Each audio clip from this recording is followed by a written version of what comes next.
একজন অভিজ্ঞ ডাইভার, যিনি প্রায় 10 বছর ধরে সমুদ্রের গভীরে ডাইভিং করছেন। তার ক্যামেরায় বন্দী হয়েছে অসংখ্য সামুদ্রিক প্রাণীদের দুর্লভ মুহূর্ত। কিন্তু 9 সেপ্টেম্বরের দিনটি ছিল একেবারে ভিন্ন। একটি এমন ভয়ঙ্কর অভিজ্ঞতা তার অপেক্ষা করছিল যা তার জীবনকে চিরতর বদলে দেবে। সেদিন প্রতিদিনের মতো মার্ক ব্রিটিশ কলম্বিয়া উপকূল থেকে প্রায় 200 মাইল দূরে ডাইভিং করতে নামে। সমুদ্রের জল শান্ত হলেও ছিল প্রচন্ড ঠান্ডা, মাত্র 12 ডিগ্রি সেলসিয়াস।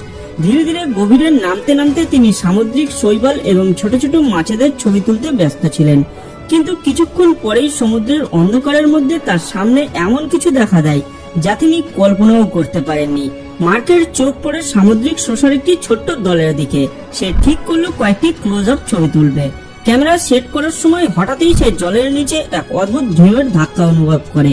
আশেপাশে কোনো বড় প্রাণীর উপস্থিতি স্পষ্ট ছিল। প্রথমে মার্ক ভাবলো হয়তো কোনো শিল বা বড় মাছ হবে, কারণ এই ধরনের প্রাণী সাধারণত প্রায়শই দেখতে পাওয়া যায়। কিন্তু সামনে এগিয়ে যেতেই সে যা দেখলো তাতে তার শরীরের রক্ত যেন জমে গেল। মাত্র কয়েক মিটার দূরে একটি বিশাল হামব্যাক হোয়েলের বাচ্চা, প্রায় 4 মিটার লম্বা, ধীরে ধীরে সাঁতার কাটছিল। মার্ক লক্ষ্য করে বাচ্চাটির চলাচল ছিল অস্বাভাবিক। সাধারণত এই বিশাল প্রাণী এত অস্থির হয় না, কিন্তু আজ এই ছোট্ট হোয়েলটি অদ্ভুতভাবে ঝাঁকুনি দিয়ে ঘুরছিল, যেন কারোর দৃষ্টি আকর্ষণ করতে চাইছে। প্রথমে মার্ক এটিকে সাধারণ ঘটনা ভেবে পাত্তা দিল না এবং সামনের দিকে এগিয়ে যেতে শুরু করলো। কিন্তু বিস্ময়ভাবে হামব্যাক হোয়েলের বাচ্চাটি মার্কের চারপাশে গোলাকার ভাবে ঘুরতে থাকে, যেন কিছু জানানোর চেষ্টা করছে। মার্ক গভীর নিঃশ্বাস নেয়, ক্যামেরা শক্ত করে ধরে রাখে। সামনে হামব্যাক হোয়েলের বাচ্চাটি অদ্ভুত আচরণ করতে থাকে। যদিও প্রাণীটি দেখতে শান্ত লাগছিল, তবে তার ব্যবহার মোটেই স্বাভাবিক ছিল না। হঠাৎ করেই বাচ্চাটি মার্কের আরো কাছে চলে আসে এবং বিশাল পাখনা দিয়ে যেন তাকে স্পর্শ করার চেষ্টা করে। একবার নয়, বারবার। এই অদ্ভুত ব্যবহার দেখে মার্কের মনে প্রশ্ন জাগে, যেন বাচ্চাটি তাকে কিছু জানানোর চেষ্টা করছে।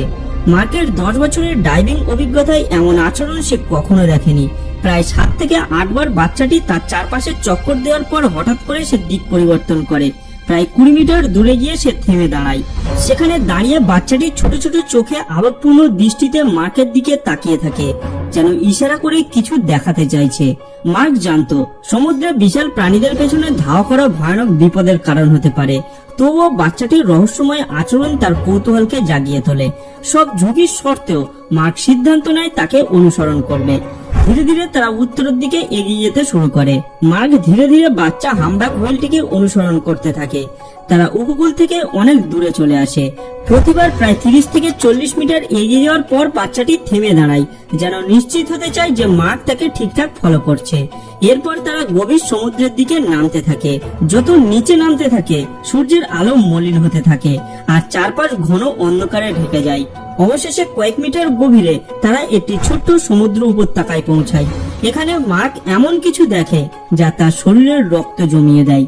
তার সামনে প্রায় 14 মিটার লম্বা একটি প্রাপ্তবয়স্ক হামব্যাক হোয়েল জলের মধ্যে নিথর ভাসমান অবস্থায় রয়েছে। ভয়ঙ্কর ব্যাপার হলো গোটা দেহ অদ্ভুত এক ধরনের বস্তু দিয়ে ঢাকা ছিল, যা দেখে স্পষ্ট বোঝা যাচ্ছিল কিছু ভয়ঙ্কর ঘটেছে। দূর থেকে দেখলে মনে হচ্ছিল যেন কোনো ধূসর কঠিন কিছু তিমির শরীরে জমে আছে।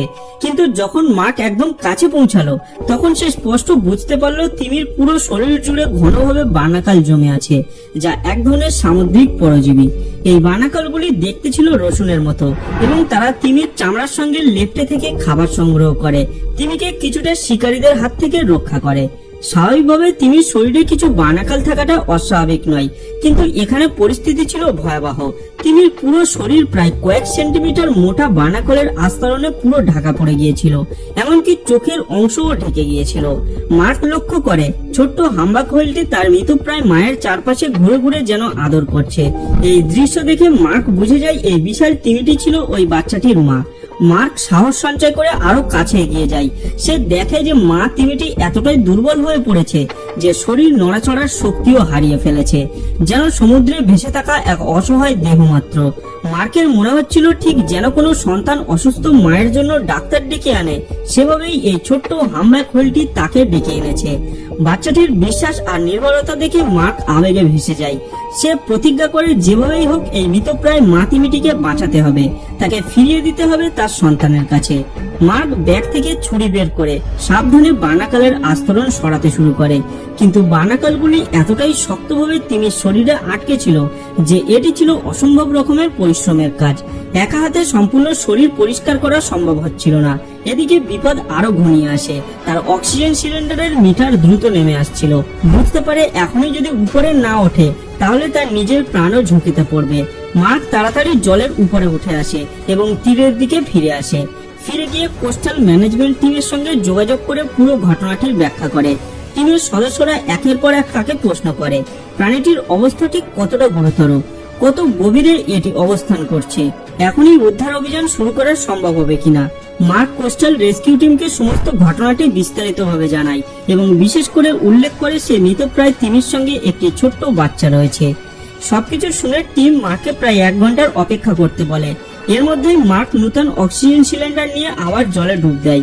দেখতে চায় মা আর বাচ্চা এখনো সেখানে আছে কিনা।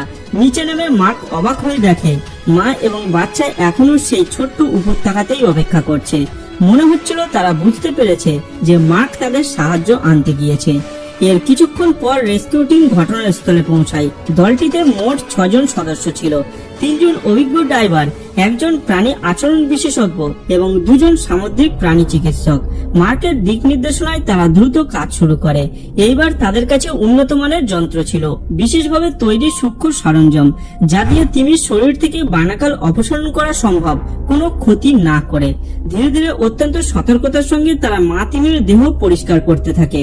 মনে হচ্ছিল মৃত্যুর দ্বার প্রান্তে থাকা একটি প্রাণীকে নতুন জীবন ফিরিয়ে আনার চেষ্টা চলছে। তিমির দেহ থেকে সমস্ত বার্নাকাল সরাতে টিমের অনেক সময় লেগেছিল। প্রতি ঘন্টায় তাদের অক্সিজেন ট্যাঙ্ক বদলাতে হচ্ছিল। অবশেষে যখন বার্নাকালের আস্তরণ সম্পূর্ণভাবে সরানো সম্ভব হলো, ডাক্তাররা তিমির শারীরিক পরীক্ষা করতে শুরু করলো। তারা দ্রুত বুঝতে পারে তিমির শরীরের ভেতরে কিছু অস্বাভাবিক ঘটনা ঘটেছে, তাই জরুরি ভিত্তিতে অপারেশনের সিদ্ধান্ত নেওয়া হয়। টাগবোটের সাহায্যে মা তিমিটিকে একটি সামুদ্রিক পুনর্বাসন কেন্দ্রে নিয়ে আসা হয়। এটি ছিল অত্যন্ত ঝুঁকিপূর্ণ অপারেশন। তিমিটি এতটাই দুর্বল ছিল যে সামান্য চাপেই সে মারা যেতে পারত।